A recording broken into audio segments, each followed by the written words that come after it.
faites bien de choisir les programmes de Midi 1. Bienvenue dans ce nouveau numéro de Talk Afrique.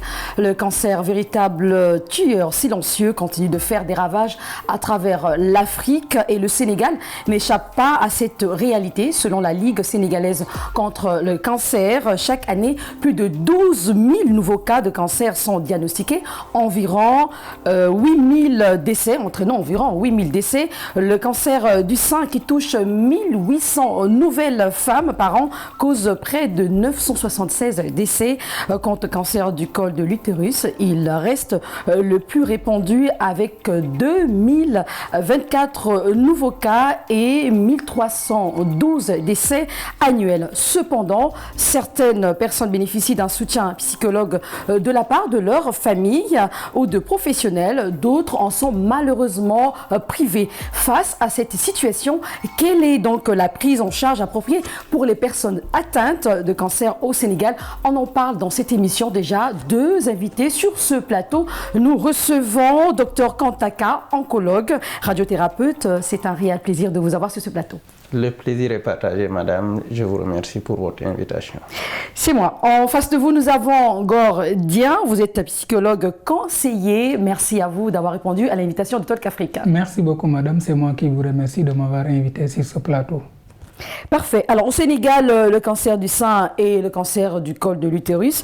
On peut également parler du cancer pédiatrique. Alors il y a quelques cancers qui sont quand même connus. Parlons du cancer du sein, de l'utérus également. Il y a certains cancers qui ne sont pas connus du grand public. Quels sont ces cancers-là? En réalité, les cancers les plus connus sont les cancers les plus fréquents quasiment en Afrique. C'est le sein, le col. À part ces cancers-là, on a la prostate qui est un cancer qui, dans nos services, en tout cas de radiothérapie au Sénégal, occupe la 3e place après le sein et le col. Au-delà de ces cancers, de ces 3 cancers, on a le cancer du col de l'œsophage qui vient en 4e position, suivi des cancers de l'hypopharynx qui touchent le plus souvent lorsqu'on regarde nos statistiques de service. Lorsque je parle de service, ça veut dire les services de radiothérapie qui touchent quasiment des jeunes femmes entre 45 et 55 ans et sans qu'on arrive à retrouver les facteurs de risque. Donc, il y a beaucoup de cancers qui sont méconnus, sur lesquels on ne fait pas beaucoup de sensibilisation, mais en réalité qui sont là et qui augmentent de plus en plus. Donc, et chez les enfants, on parle beaucoup de la leucémie? Chez les enfants, on parle beaucoup de la leucémie et je ne suis pas spécialiste de l'enfant, mais les cancers, tout comme c'est les adultes, les cancers chez les enfants aussi ont tendance à augmenter de nombre. D'accord. Monsieur Ngor Dieng, selon les chiffres du Centre international de recherche sur le cancer, la mortalité par cancer a doublé en 10 ans au Sénégal. Généralement, comment se passe la prise en charge des personnes atteintes de cancer au Sénégal? Bon, vous savez que les maladies liées au cancer sont souvent associées, entre guillemets, à la mort.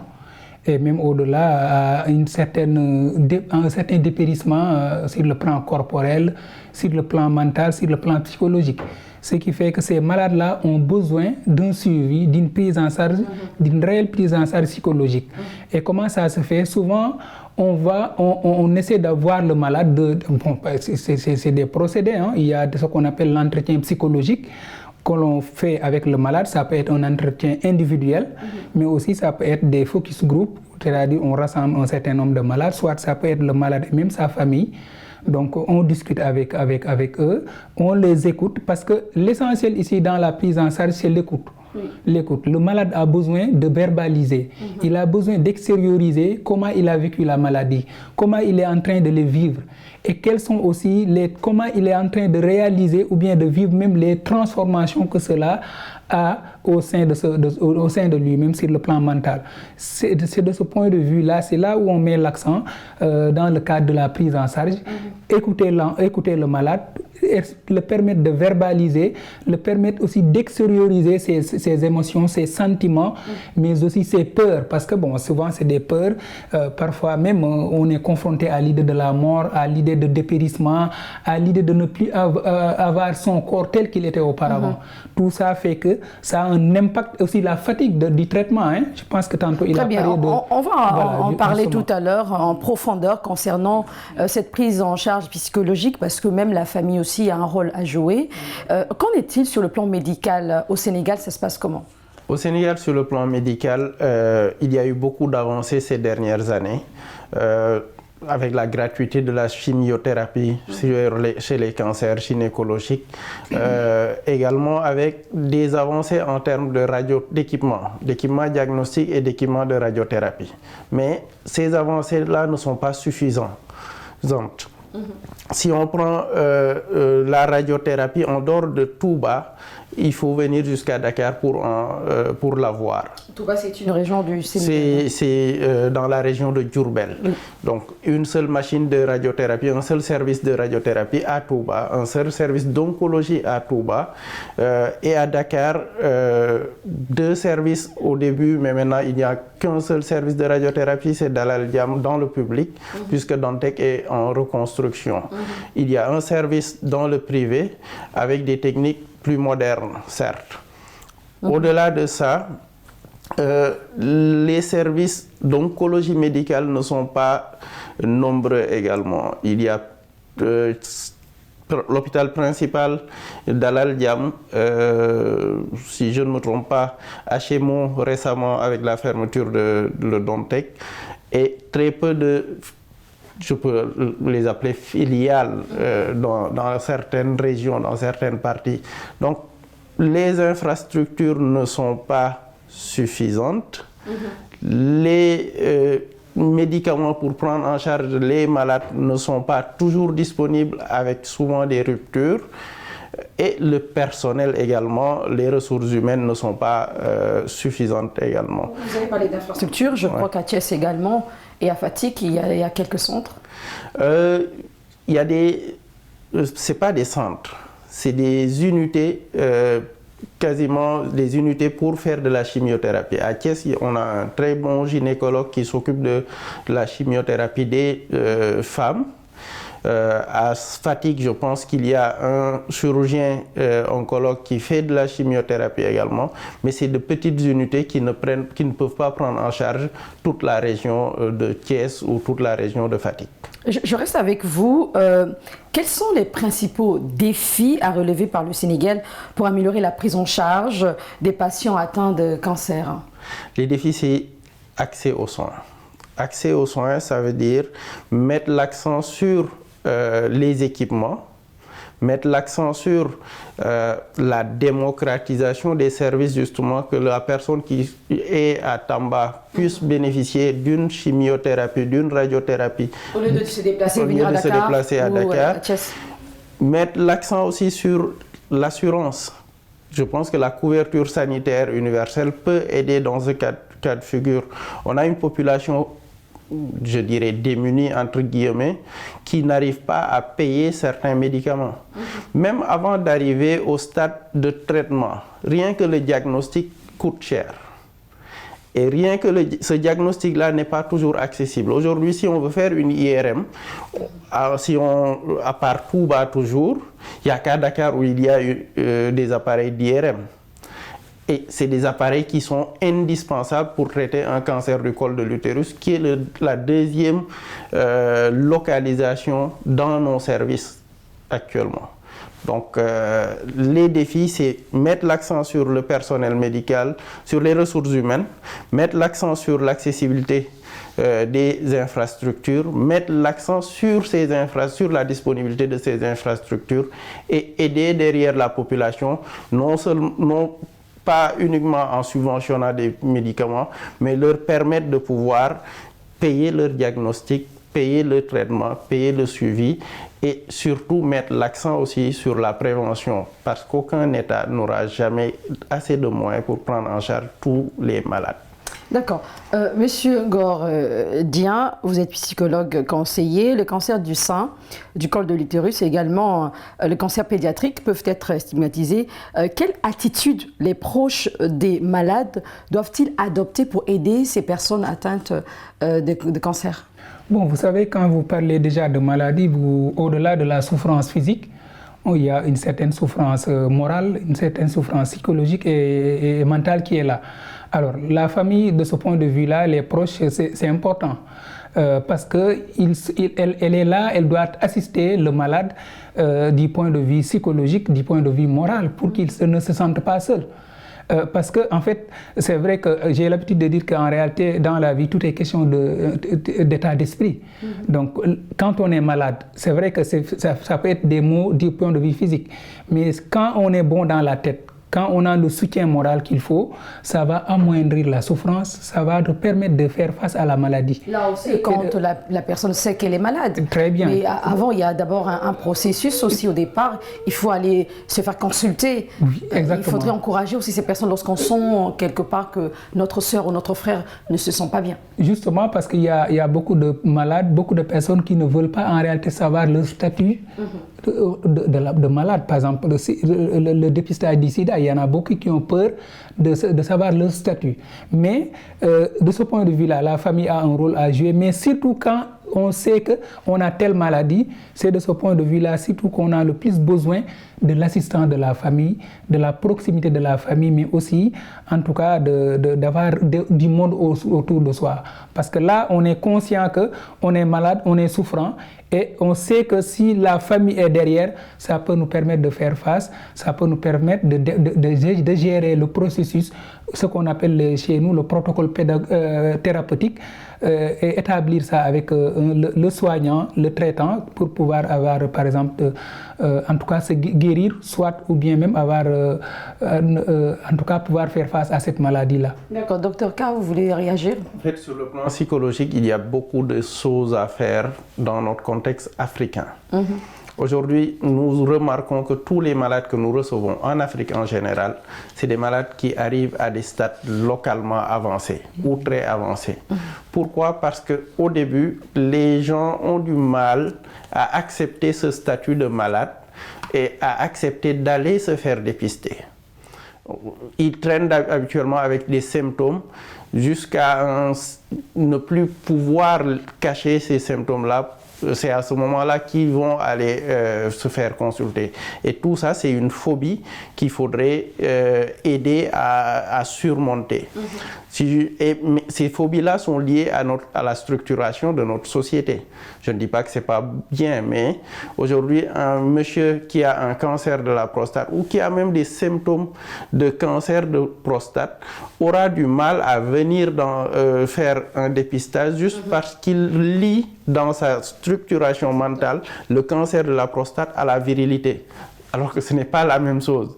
Une dame qui a un nodule au niveau du sein va un peu traîner parce qu'elle a un peu peur du rejet de la société, du rejet même qu'elle se fait elle-même, donc avant même de la société. Donc ce sont des structurations mentales qu'il faut arriver à dépasser. Je reste avec vous, docteur K. Pouvez-vous nous dire si les médicaments anticancéreux sont disponibles et accessible gratuitement dans toutes les structures dispensant la chimiothérapie au Sénégal? Comme je l'ai dit tantôt, les médicaments, il y a eu beaucoup d'évolutions dans la disponibilité et dans l'accessibilité. Mais ce n'est pas suffisant. C'est-à-dire, aujourd'hui, sur les cancers gynécologiques, on a une gratuité de la chimiothérapie, mais cette chimiothérapie, elle n'est pas disponible tout le temps. Il y a des ruptures de médicaments. Et cette chimiothérapie, elle n'est pas disponible dans toutes les structures du Sénégal. Aujourd'hui, rien qu'à Dakar, pour avoir cette chimiothérapie, il faut aller dans les grands hôpitaux. Sinon, on ne peut pas les trouver ailleurs. Peut-être c'est une question de sécurité aussi, et ça je le comprends. Mais on a des ruptures de médicaments essentiels. Et on a aussi on n'a pas encore accès à tout ce qui passe en première ligne de traitement actuellement dans les recommandations. Je prends un exemple, immunothérapie. C'est beaucoup de maladies métastatique, maintenant les recommandations disent qu'il faut commencer par l'immunothérapie et pas par la chimiothérapie comme ça se faisait avant. Mais dans les pays africains où on n'a pas encore cette immunothérapie, on est obligé de rester sur des standards des avant-dernières recommandations en quelque sorte. Alors que, bon, c'est des maladies, c'est des médicaments qui, normalement, avec une bonne politique, devraient être disponibles. Donc, si je comprends bien, les médicaments anticancéreux ne sont pas disponibles, accessibles à tous, pas tout le temps. Est-ce qu'il y a quand même des subventions de la part de l'État? Oui, l'État a fait beaucoup d'efforts ces dernières années et a beaucoup subventionné. Et je pense, ça c'est mon avis personnel, je pense que la nouvelle direction de la pharmacie nationale d'approvisionnement est en train de faire un bon travail pour mettre en place l'accessibilité et la disponibilité de ces médicaments-là dans le territoire national. Et ça, je le dis parce que je sais un peu ce qu'ils font, sans connaître tout. Mais je sais un peu qu'ils ont la volonté de mettre en place, de rendre accessible et d'aider la population à avoir cette disponibilité au niveau du territoire national. Et j'espère qu'ils y arriveront. Très bien. Et on va parler également des ONG et des associations, Monsieur Gordien. Les ONG et les associations locales apportent-elles un soutien psychologique aux patients atteints de cancer? Et comment évaluez-vous leur contribution à cet égard? Bon, je pense que les ONG et les associations aussi c'est important de ce point de vue-là. Ils essaient de jouer le rôle, c'est-à-dire à la mesure du possible avec les moyens au bord. Apporter un soutien psychologique aux malades. Maintenant, parfois aussi, un problème de spécialisme peut se poser parce que chez nous aussi, comme il l'a bien dit dans le domaine de la médecine, il n'y a pas assez de structures où il y a des psychiatres, des psychologues pour pouvoir accueillir les malades. L'autre information, c'est que d'habitude aussi dans nos sociétés, on n'a pas l'habitude d'aller vers le psychologue. Donc, on n'a pas l'habitude d'aller vers le psychologue. Et de ce point de vue-là, on se contente en tout cas de la famille, mais aussi un peu du fait qu'on nous dit qu'on renvoie tout, par exemple, à Dieu. Alors qu'en réalité aussi, quel que soit Alpha, malgré notre croyance, notre religion, nous avons aussi besoin à un certain moment d'être soutenus du point de vue psychologique. C'est dans notre éducation aussi, on peut faire aller voir nos grands-parents. Voilà, c'est ça. Je crois qu'en Wolof, il y a un mot qui veut dire les sages, c'est les femmes souvent qu'on va voir. Exactement. Voilà, justement. Donc, c'est pourquoi je disais tantôt que nous, c'est pas dans notre culture d'aller voir le psychologue. C'est vrai qu'aujourd'hui, les choses sont en train de bouger, de changer. De plus en plus, les gens ont tendance peut-être à côté, parce qu'il y a une autre pratique, au lieu d'exposer leurs problèmes sur les réseaux sociaux, ils ont tendance à chercher un psychologue pour aller se confier, pour aller verbaliser, pour aller s'ouvrir, pour aller parler de leurs problèmes. Bon, je pense que si ce problème-là est réglé aussi, ça peut aider davantage à assister les malades et toutes les personnes qui souffrent. Parce que pour moi, c'est une question de souffrance. On ne peut pas continuer à contenir cette souffrance-là. Il faudra l'extérioriser. Sinon, c'est une sorte de plaie qui va se creuser davantage au sein de nous-mêmes. Donc, le fait d'extérioriser, c'est ça le médicament qui permet de mettre fin à cette souffrance interne-là que nous vivons, au-delà de la maladie, de certains problèmes même auxquels nous sommes confrontés. Et l'autre problème aussi, je pense que c'est le fait qu'au niveau de l'État du Sénégal, on n'a pas encore une certaine forme d'organisation assez fluide qui permet aux personnes qui sont en état de détresse de pouvoir aller directement dans des structures où elles pourront être prises en charge. J'ai l'habitude de le dire dans des émissions passées. Aujourd'hui, par exemple, il n'y a pas une cellule permanente de veille de crise. Par exemple, s'il y a un accident, s'il y a un feu quelque part, s'il y a des malades, est-ce qu'ils ont la possibilité d'intervenir rapidement? C'est ça aussi une problématique sur laquelle on doit réfléchir et que les autorités aussi doivent aller dans le sens de trouver une solution, c'est-à-dire de permettre aux populations, de permettre aux malades, de permettre à toutes les personnes qui souffrent de pouvoir parler de leur souffrance, parce que parler de sa souffrance, c'est à moitié aussi en guérir. D'accord. Alors, les enfants atteints de cancer, tout à l'heure vous disiez que vous n'êtes pas spécialiste. Alors, ces enfants, ici, on a compris qu'ils sont orientés vers cet hôpital-là d'Al Diam. Et aussi, le problème qui se pose, c'est le nombre insuffisant d'oncopédiatres par rapport au nombre croissant d'enfants atteints de cancer chaque année au Sénégal. Comment aujourd'hui relever ce défi en encourageant la spécialisation en oncopédiatrie? En fait, on a une chance au Sénégal, c'est qu'on a de braves dames qui s'occupent de l'oncologie pédiatrique. On a le docteur Mamdela Diouf et son équipe. On a ailleurs aussi les chirurgiens pédiatres. On a quand même un noyau solide qu'il faut juste accompagner et aider. C'est des personnes qui ne font pas beaucoup de bruit. C'est peut-être le fait d'être des femmes qui fait que habituellement elles travaillent beaucoup mieux que les hommes, mais les hommes font beaucoup de bruit et se font connaître rapidement. Mais c'est vraiment un noyau très solide qui fait de très bons résultats, qu'il faudra accompagner dans le diagnostic.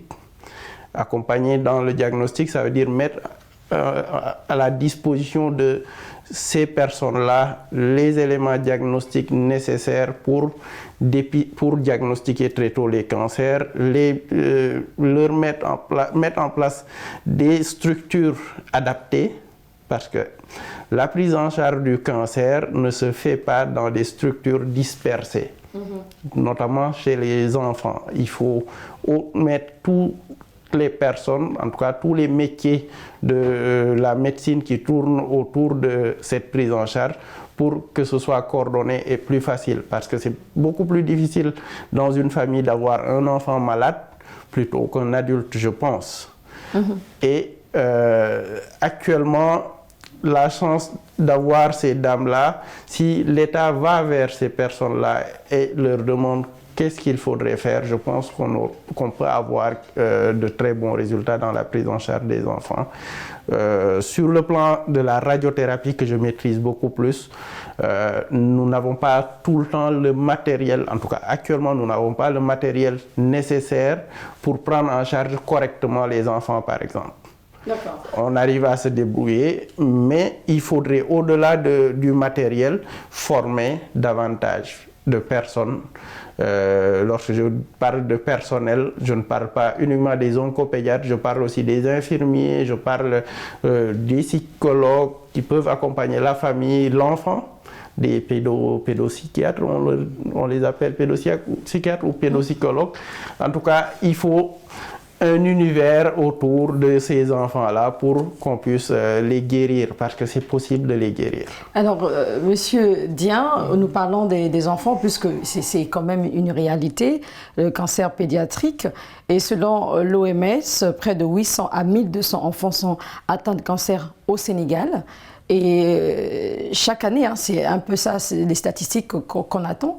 Alors dites-nous, vous êtes psychologue, est-ce que au Sénégal, les psychologues arrivent à accompagner ces enfants atteints de cancer?